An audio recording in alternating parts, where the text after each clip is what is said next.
they need, help them figure out and navigate the Medicaid system if that's what they need. So we are the people that folks trust and have for decades. And we intend to take that bank of trust, if you will, and turn it into really being able to have an impact on making sure that people get covered. So, again, the reason we did this is because we were just bursting at the seams, and I always have notes and I have to refer to them.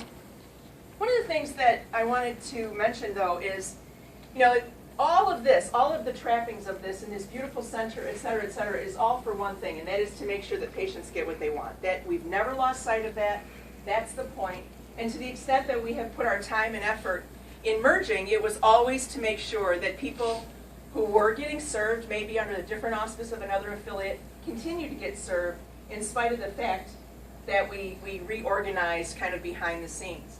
And we had an interesting patient, anonymous patient, and we put a journal in all of our health centers, and we let patients talk about what they experience here and say all sorts of things. And this one was especially nice, that she's been coming to Planned Parenthood for nearly 7 years, and that they're a friendly place who does not judge, and regardless of your situation, treat you as normal, which I think is a very poignant statement. They provide you with lots of brochures for any and all situations, and this helps cut down on unintended pregnancy, cure unforeseen STDs for you and your partner, and in return only ask for a donation. There's no way I could have made it without Planned Parenthood, so whoever is funding this program, thanks a million. May you be blessed in return. And I think they're talking to you. I mean, that's really the point. That's how this happens, is only because of good folks that have stepped up over generations and helped us. And it's really interesting because we truly have generations in this room that I think is fascinating, and people that have been supporting us literally for decades and decades. So we're thrilled to have you here. Tonight, we had a board meeting, and what they just agreed to was to raise $3 million over the next 2 years to support added infrastructure and go Deborah, infrastructure and daily sort of operational stuff. We have to augment our electronic medical records. We have, our health centers now. People are going to have a card. They're going to have choices, and we want to make sure that our physical settings really represent the high quality care that we offer. And some of these health centers have not had the TLC that they need, so we're going to do that. And to make sure that our advocacy is really covered.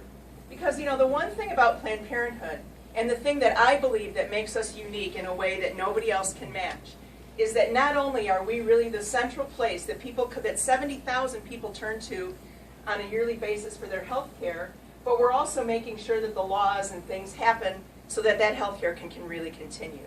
So there's just not very many that are offering services at this scale and taking the lead on sort of the advocacy stuff that Planned Parenthood does, not only at the state but at the national level. So I think we're sort of all one giant package.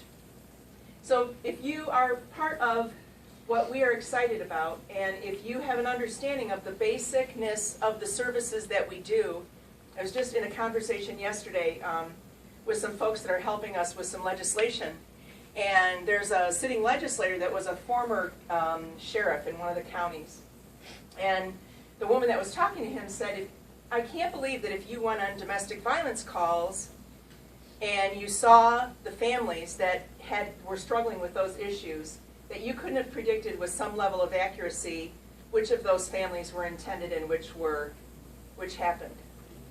And this is a legislator that really doesn't vote for us, vote with us. And he said, well, that's a true statement. He said, if we back that up a little bit and start to think about how we make sure that families really happen when folks intend them, and